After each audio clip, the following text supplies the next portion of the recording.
Uncle Loron, meron po ba kayo na hidden room? O kaya naman safe basement? Nagmamadaling tanong ni Liam nang makarating na siya sa kubo.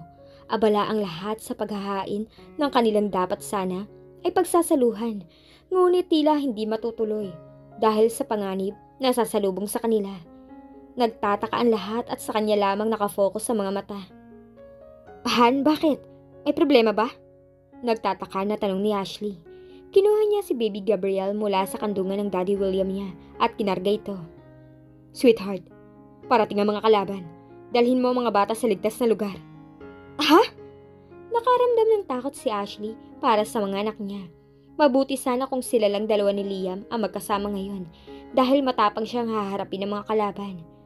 Ngunit sa puntong ito natatakot siya para sa kanyang buong pamilya. Inikot ni Liam ang kanyang mga mata. Listen everyone, we have to leave this place now. May paparating na kalaban. Nasindak ang lahat dahil sa narinig. Ang mga tauhan nila ay nagsihanda ng kanilang mga armas at nagkalat sa buong paligid. Liam, pwede bang malaman kung sinong kalaban ang paparating? Tanong ni Aika. Si Paulo, Mami. At hindi lang siya nag-iisa. Marami sila. Si Paulo? Di ba siya ang lagi niyong tinatanong sa akin? Kunot noong tanong ni Aika. Yes, Ma'am.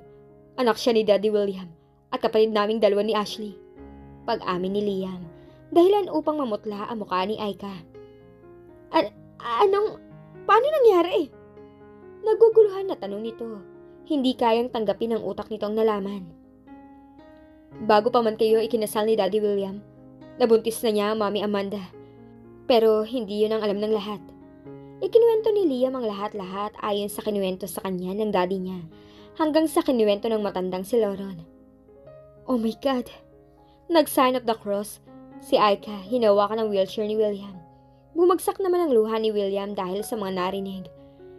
Dahil detalyado ang pagkikwento ni Liam, ramdam ni William ang bawat eksena ng buhay niya. Bumaba ang tingin niya sa mga putol na paa. Masakit para sa kanya na anak niya ang gumawa nito. Ngunit alam niyang bunga lang ito ng taong nagpalaki kay Paulo. Saan na sila ngayon?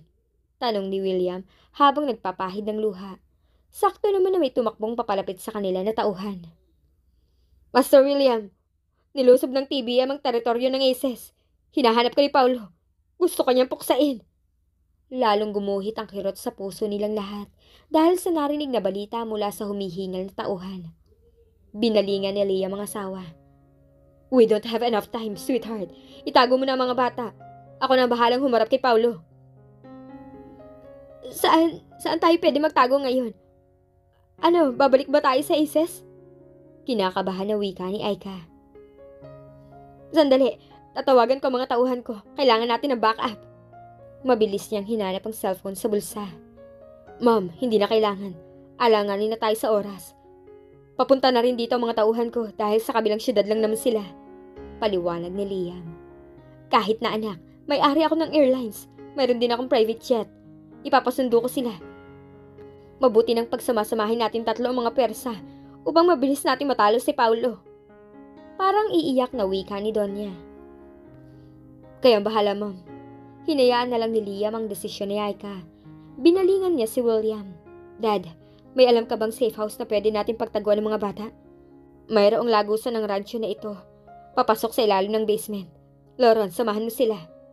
Walang ekspresyon ang mukha ni William, ngunit alam nilang lahat na tinatago lang nito ang emosyon. William, ikaw ba hindi ka sasama? Puno ng pag-aalala si Aika. Hindi, dito lang ako. Hihintayin ko ang anak ko. Buong pasya na sagot ni William habang nakatingin sa kawalan. William! Tawag ni Aika. Humahagulhol na ito ng iyak ngayon dahil sa pagmamatigas ng asawa niya. Sumama ka na sa kanila, Aika. Kailangan kong harapin ang anak ko. Dahil sa akin kung bakit nangyari itong lahat. Hindi ko man lang nagawang protektahan ng anak ko. Bagkos hinayaan ko siyang makuha ng kalaban. Hindi kasalanan ni Paulo kung pinalaki siyang masama na kinikilala niyang ama. Ngunit hindi ko rin siya masisisi kung mawawala ako sa mga kamay niya. William! Napaluhod si Aika sa harapan ng asawa habang nakasubsob ang mukha nito sa mga putol na tuhod ng asawa. William, hindi kita masisisi kung nararamdaman mo ang ganito. Ngunit maawa ka. Bigyan mo naman kami ng pagkakataon na pamilya mo na maalagaan ka man lang. Hindi ako karapat-dapat na pagtuunan niyo ng pansin, Aika. My time has come. Tulad ng matalik kong kaibigan, kamatayan ko lang ang magiging daan para matapos ang lahat. Tumingala siya kay Liam. Sa iyo ko ipinagkakatiwala ang lahat ng mayroon ako, anak. Protektahan mo ang pamilya mo. Ako ang huling angka ng mga aces, pero hindi magtatapos sa akin ang lahat dahil may mga apo pa ako. May tiwala ako sa kakayahan mo na kaya mong lipunin lahat ng mga kalaban. Go! Protect your family! Prove me right! Pumatak ang luha ni Liam dahil sa mga binitawang salita ng Daddy William niya. Hay sila! Huli niyo! Sabay silang umangat ng muka at tumingin sa direksyon kung saan sumigaw. Nakita nila ang sindami ng langgam ng mga tauhan ni Paulo na sinalubong din ng mga tauhan nila. Daddy, sumama ka na sa amin, please! Hindi po ako nagsawa na makasama ka, Dad. Hinihila ni Ashley ang wheelchair ng ama, ngunit ayaw pa rin itong sumama. Sa halip, pinindot nito ang button para kontrolin ang pag-ikot ng gulong ng wheelchair nito. Liam! Sigaw ni William habang nakatingin kay Liam at nagbabanta ang mga mata nito. Nakuyom ni Liam ang kamao. Mabilis niyang sinil ng halik si Ashley at ang mga anak niya. Sweetheart, ikaw na ang bahala sa mga bata. Pangako, hindi ko pababayaan ang daddy mo. Pagkatapos, binalingan nito si Leslie. Ikaw ang bahala sa kanila. Yes, master. Naluluhang sagot ni Leslie bago sumulyap kay Brian na nasa tabi lang na Liam. Walang magawa si Ashley at Aika kundi ang sumunod kay Lauren kasama ang mga bata. Nagkatinginan si Liam at Brian. Hinawakan niya ang suot niyang earpiece at nagbigay ng go signal sa mga tauhan niya na nakaposisyon sa kahit saang sulok ng rancho. Now! Umalingaw-ngaw ang iba't ibang klaseng putok ng armas sa buong rancho dahil sa kanyang go signal. Pinaulanan ng mga ito ang mga tauhan ni Paulo na handang sumugod sa kanila. Sabay na humarang si Liam at Brian ng mga ilang dipa ang layo mula kay William upang hindi tumalapitan ng mga kalaban. Tulala pa rin ang matanda bagaman andun ang katapangan sa ora nito. Ngunit hindi makaila na labis itong nasaktan dahil sa sinapit ng kanyang anak na si Paulo mula sa kamay ng kanyang kalaban. Master, saan dyan si Paulo sa mga nakamaskara? Nalilitong tanong ni Brian habang nakatingin sa mga nakamaskara na lalaki na papunta sa kanilang direksyon. Kasalukuyan silang nasa likuran ng malaking drum. Binuhat nila kanina ang wheelchair ni William nang magpaulan ng bala ang kanilang kasamahan at ginantihan rin ng kanilang mga kalaban. Hindi ko alam, pero malalaman natin kapag nahuli natin sila. Sagot ni Liam habang naghahanda upang dakmain ang 5 lalaki na dadaan sa kanilang kinaroroonan. Sinadya niyang hindi paputokan ng mga ito upang mahuli nila ng buhay ang kuya Paulo niya. Binalingan niya si William na natili lang itong nakaupo sa wheelchair habang tulalang nakatingin sa kawalan. Tila unti-unti nang nawawala ng buhay ang mukha nito. Muli niyang itinuon ng pansin sa 2 lalaki na papalapit sa kanila. Utda! Nasindak ang mga lalaki nang sabay-sabay silang pinaguntog ni Liam. Tumulong na rin si Brian upang patumbahin ang mga ito. Nawalan ng malay ang 5 dahil na rin sa lakas ni Liam nang pinaguntog ang ulo nila. Ang 5 ito ang leader ng grupo dahil pakita nilang sila ang nagbibigay ng command sa mga tauhan nito. Posibleng isa sa kanila si Paulo, ang pinaka-leader. Kung hindi pa rin, sila ang daan upang matuntun si Paulo. Mabilis nilang hinatak ang 5 at dinala sa kwadra ng mga kabayo na ilang di pa lang malapit sa kinaroroonan nila. Si Liam ang humihila sa 5. 2 ang hinihila niya sa kaliwang kamay at 3 naman sa kanyang kanang kamay. Samantalang si Brian ay tinutulak ang wheelchair ni William habang nakasunod kay Liam. Napayuko silang 2 na may nagpaputok sa kanilang direksyon. Napamura si Brian at pinaputukan ang 2 na nagpaputok sa kanila. Kala niyo hindi ko kayo matatamaan, ha? Naiiritang wika ni Brian nang makita na tumama ang bala ng armas sa ulo ng 2 kalaban. Binilisan niya ang kanyang mga hakbang at sumunod kay Liam na kasalukuyang pumapasok sa loob ng malaking kwadra ng mga kabayo na gawa sa bato. Pagpasok niya, nakita niya ang kanyang master na tinatalian ng 5 habang nakaupo ang mga ito sa palibot ng haligi. Itinabi muna niya si William sa gilid upang tulungan sa pagtali ang kanyang master. Master William, sandali lang po, paalam ni Brian. Akmang tatalikod na siya nang biglang hinablot ni William ang armas niya. Napaawang ang labi ni Brian nang makita ang 3 kalaban na nakahandusay sa sahig. May nabutas sa mga mukha ng mga ito dahil literal na bullseye talaga ang pagtama ng bala. Binalingan niya si William. Binalik nito ang armas sa kanya. Sa inyo na lang po muna yan, Master William. Mukhang mas marami po kayong matatamaan kaysa sa akin. Nahihiyang wika ni Brian. Humanga siya dahil napakagaling humawak ng armas ni Master William. Ano pa kaya ang talento nito sa pakikipaglaban? Bakit naabot nito ang rank 1 Bird Lord ng planetarium? Sa loob-loob niya. Si Liam, hindi na nagulat sa ginawa ni William. Alam mo yung kahit nakaupo lang ito sa wheelchair, magaling pa rin itong lumaban. Sinanay na nito ang katawan na lumaban sa kabila ng kapansanan. Nag-aalala lang siya rito kanina dahil tulala ito, tila hindi pa nakamove on sa mga nalaman tungkol kay Paolo. Ngayon tila nawala na naman sa alaala na matanda ang mga nangyayari kanina. Mayroon ka pa ba diyang ekstrang armas? Tanong ni William habang tinitingnan ang klase ng armas ni Brian. Walang problema, Master. May extra pa po ako rito. Gamitin niyo na lang muna yan. Nakangiting sagot ni Brian sa matanda. Brian, pakihawakan nga muna to. Kukuha lang ako ng isa pang tali. Wika ni Liam kaya tumalima naman kaagad si Brian. Tiningnan niya kung saan kumukuha ng tali ang master niya. Napailing na lang siya nang makita na pinutol nito ang tali ng kabayo sa loob ng kwadra. Mukhang gagawin kayong kabayo ni Master. Wika niya sa lima na wala pa ring malay. Di nagtagal ang pagtali ni Liam sa lima. Nang masigurong matibay ng pagkakatali niya sa mga ito, sa haligi na gawa sa bato, inutusan niya si Brian.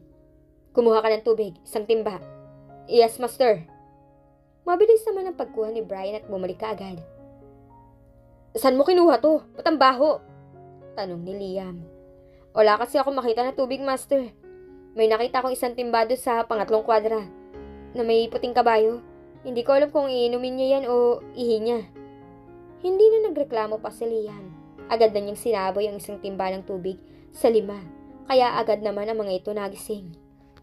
Mura ng isa na inubo pa dahil nalunok ang tubig na sinabi sa mukha nito. Wala nang maskara ang mga ito dahil tinanggal na niya ito kanina bago talian. Nagulat ang mga ito na makita siya. Lord Demon? Bakas ang takot sa mukha nito. Nakakunot ang noo ni Liam nang marinig ang sinabi ng isa. Nagtataka siya kung paano nalaman ng mga ito na siya si Lord Demon. Ibig sabihin, alam na rin ni Paolo na siya si Lord Demon. Baka sa mga tauhan nito na pinatay niya. Baka nagsumbong sa loob-loob niya. Takot ka ngayon dahil kaharap mo na ako? Pero kanina hindi ka takot. Kahit na alam mong ako makakalaban niyo. Nakatiimbagang niyang sabi rito. Tumahimik ito dahil sa sinabi niya ngunit andun pa rin ang takot. Inoobserbahan niya ang reaksyon ng iba. Halos magkapareho ang takot na makikita sa mga mukha ng mga ito. Saan si Paolo? Tanong niya. Nakita niyang nagkatinginan ng mga ito. Wala kaming alam, sagot ng isa. Kinamot niya ang tagiliran ng kanyang pisngi. Sa parang yun, makontrol niya ang kanyang galit. Ulitin ko ang tanong. Kapag hindi ko makuha ang sagot na gusto kong marinig, alam niyo na ang mangyayari sa inyo. Binunot niya ang armas at muling nagtanong. Saan si Paolo? Nandito ako. Sabay silang nabaling ng tingin ni Brian sa pinanggalingan ng boses. Nasindak silang dalawa nang makita na hawak na nito si William at tinutukan ng armas sa noo. Paolo! Mura ni Liam. Diyan ka lang, kung ayaw mong pasabugin ko to. Agad na pumigil si Liam sa kanyang paghakbang nang marinig ang sinabi ni Paolo. Hindi niya mamukha ng itsura nito ngunit familiar sa kanya ang built ng katawan. Paolo, pagsisisihan mo kapag ginawa mo yan. Sigaw ni Liam. Oh, talaga? Sa tanang buhay ko, isang tao lang ang pinagsisihan ko. Wala nang iba. Nakangisi nitong sagot at muling nag-iba ang timpla dahil galit ang ngisi nito. Ibaba mo ang armas mo. Utos nito. Nagtagi sa mga bagang ni Liam. Gustong-gusto na niya talagang hablutin ang maskara ni Paolo upang malaman na kung sino ito. Ibaba mo, loko! Lalong nagalit ito dahil sa hindi niya pagsunod kaya pinaputok nito ang armas. Nasindak si Liam nang makitang pinaputukan ni Paolo ang putol na tuhod ni William. Dad! Loko ka, Paolo! Namumula sa galit si Liam habang nakatingin kay Paolo. Dad! Sigaw niya habang nakatingin kay William. Pumatak ang luha niya nang makita na hinayaan lang nito si Paolo na gawin yun. Oh, Daddy! So ibig sabihin ama mo siya? Kaya pala hindi mo siya kayang puksain eh. Siya ang ama mo, Paulo, loko ka! Nakita niyang natigilan si Paulo dahil sa kanyang sinabi. Ginamit niya ang pagkakataon na yon upang dakmain ito at hinablot ang armas. Ngunit mabilis nitong hinigpitan ang pagkakahawak nun.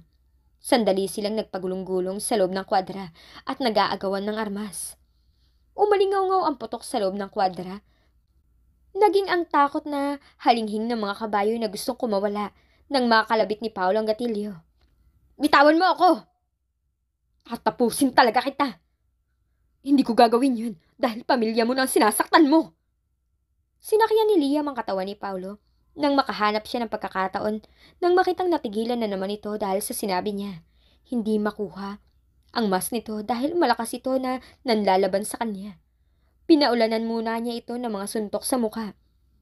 Ito para sa anak ko na pinagtangkaan mo. Sabay bigay ng suntok rito. Ito naman para sa ginawa mo sa iyong ama. Sabay muling suntok sa pangalawa sa mukha nito. Dahil malakas ang suntok na yon, alam niyang nagtatanggalan na ang mga ngipin ni Paulo. Akmang susuntukin niya ito nang muling biglang may sumigaw. Anak, tama na! Huwag mong saktan ang kuya mo! Humagulhol ng iyak si Amanda at gumapang mula sa wheelchair niya upang puntahan ang kanyang mga anak. Gusto niyang iuntog ang sarili niya dahil siya lang ang dapat sisihin kung bakit nangyari ito. Saka palang natauhan si Liam. Nanghihina nang nagpatihulog siya sa sahig habang patuloy sa pagpatak ang kanyang mga luha na nakatingin sa kuya niya. Anak! Tawag ni Amanda at gustong yakapin si Liam. Ngunit tinabig nito ang kamay niya. Don't dare! Puno ng galit ang mga mata ni Liam habang nakatingin sa kanyang ina. Tinanggal ni Brian ang maskara ni Paulo at nasindak sila kung sino ito. Bakit kaya sila nagulat nang tanggalin ng maskara? Sino nga kaya talaga si Paulo?